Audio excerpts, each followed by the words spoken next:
Hi guys! Welcome back to my YouTube channel. So today's video ay mag-roasting tayo ng chicken. So ito yung whole chicken. So ipat dry lang natin. Yan. Ipat dry lang natin ng paper towel. Ito yung roast chicken with stuffing. So yung stuffing ay naka-ready na. Pakita ko sa inyo after nitong pat dry natin. So kailangan naka-pat dry talaga to siya. So gamitan lang ng paper towel na para siya mag-dry talaga yung niya. Hindi siya basa.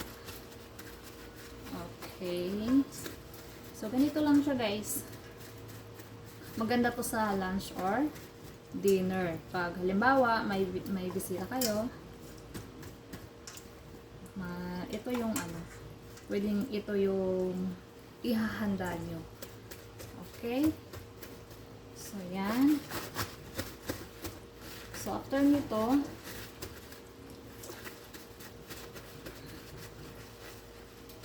so pat dry lang to, pat dry. Okay, pwede na. So, i-rub lang natin ng salt. Ito kasi naka-brine na to siya. Kung gusto niyo naman na malasan yung chicken nyo, loob at saka labas, lagyan nyo lang siya ng pwede nyo i-brine ng 2 liters of water, tapos 4 tablespoon of salt and 4 tablespoon of sugar. So, i-mix nyo lang siya, tapos i-dissolve nyo yung sugar at saka salt. And then, set for 1 hour to 2 hours. Depende sa inyo kung kung ilang oras mo i-brine. Pero sa akin kasi 1 hour to 2 hours, or pag nagmamadali ako 30 minutes lang. So i-rub natin ulit kasi ni-rinse ko yung chicken. I-rub lang natin konti ng salt. Kasi after kasi na binabrine ko siya, ni-rinse ko siya ng water. So nawawala yung yun. Pero at least na-brine siya. So nagkakalasya siya konti doon. So, ayan. Tapos, lalagyan siya ng, butter.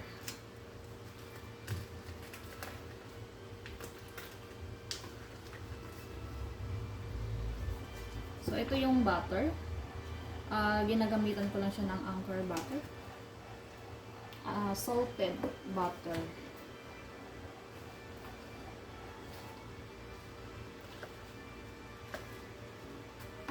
Okay. So, yan. Irarab ko lang siya ng butter. So, ganito lang siya, guys. Ganyan. Rub lang siya.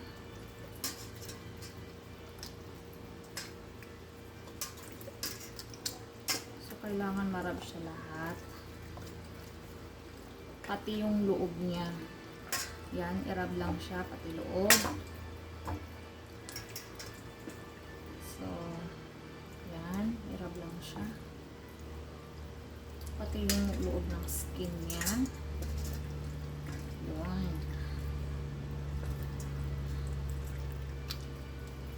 Pwede to siya, i-bake sa oven or sa turbo. Yung, di ba, kung mayroon naman kayong turbo, pwede doon.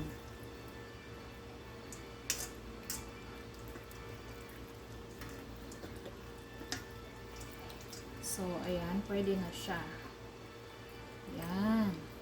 Tapos, lagyan natin ng dash ng butter, black pepper. Ayan.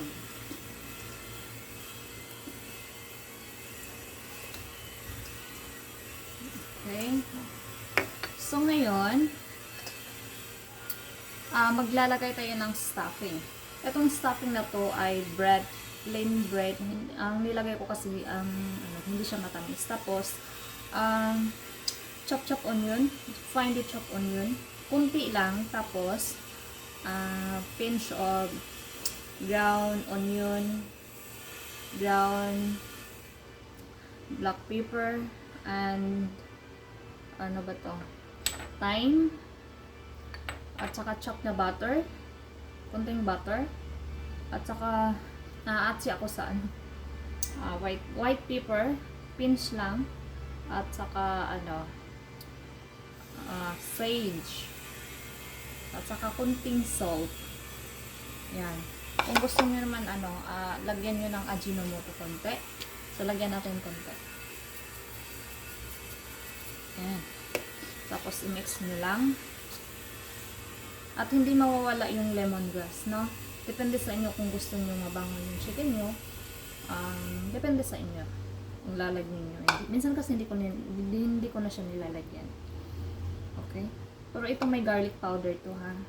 Pinch lang. So, ilalagyan na natin ng ano, stuffing.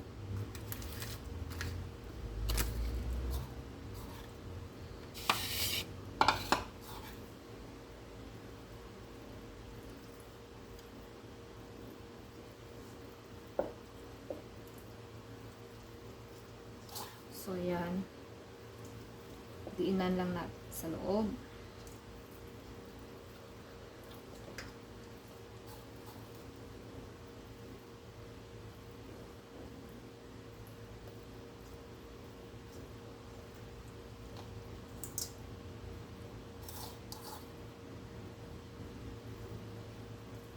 Yan, lagay lang natin lahat ng stuffing.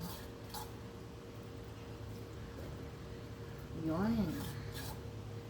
So, ayan, napasok na siya. So, lagay lang natin yung limon. Singit lang natin kasi medyo puno siya. So, isisingit lang siya. Ayan, singit lang natin yan. Tapos, tatahiin lang natin, no? Ito siya. Tatahiin lang natin ng paganyan. Okay?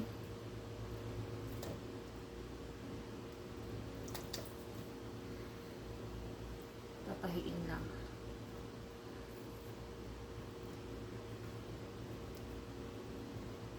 Siyempre, hindi mawawala yung gravy nito. Kung mag-roast kayo, so kailangan may gravy din, no? Hindi hindi pwedeng walang gravy. So, kailangan may gravy din.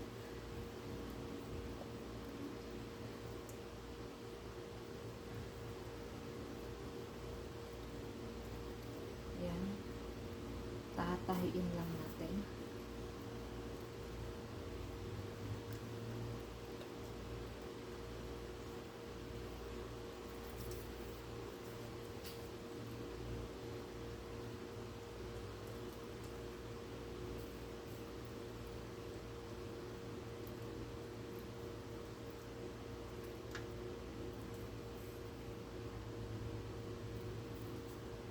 Okay.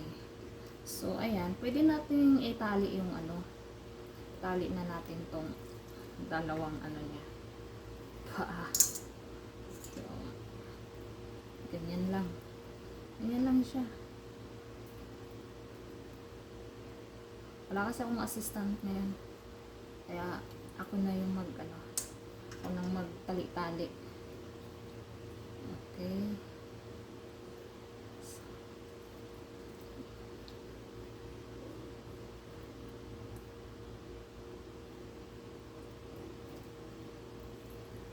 So, ayan, ganun lang siya, guys.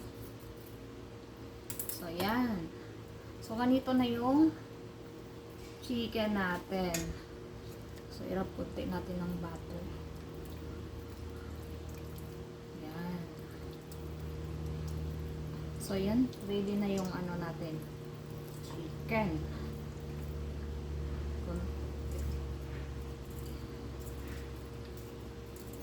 Ayan. So, ganito siya, guys. Pag ganun lang siya. Ayan. So, ayan, hindi pwedeng walang onion yan. Lalagyan natin ng onion.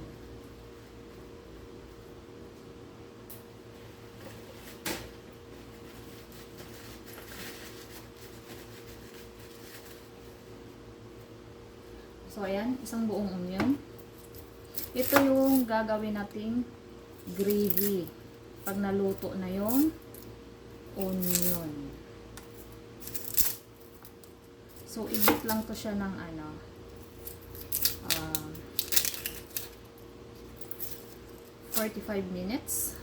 30 to 45 minutes. Mga 170 degrees. Kung ano naman yung oven nyo,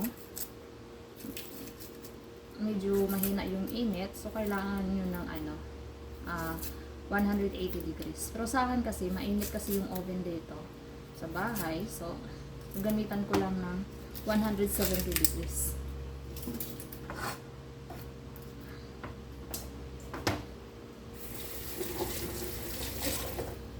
So ganito lang yung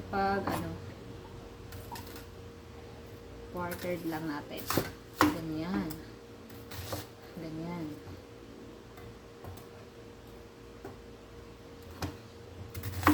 Okay. Ganyan lang siya, guys. Tapos, kung gusto niyo naman na with potato, kasama with potato, kailangan magpakulo kayo ng potato. Kasi meron na kasi akong potato na escala potato nung nakaraan last day. So, hindi na ako magluto ng potato. Pero kung gusto niyo naman, much better na magpakulo ka ng potato. I-quartered mo. Tapos, pag na siya, naluto na siya, lalagay niyo dito. Okay? So, para hindi mag-dry yung chicken nyo, lagyan niyo ng oil. Ganyan.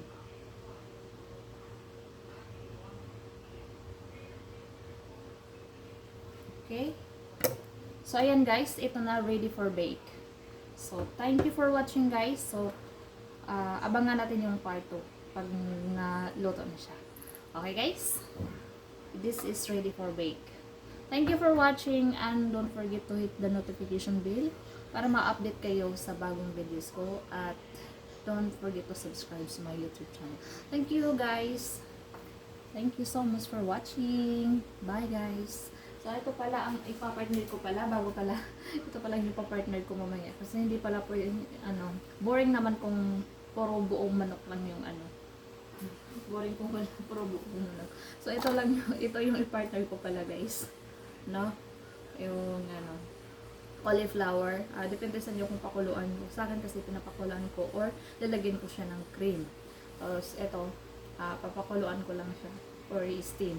Tapos, lalagyan ko lang siya ng butter. Okay? Bye guys. Thank you for watching.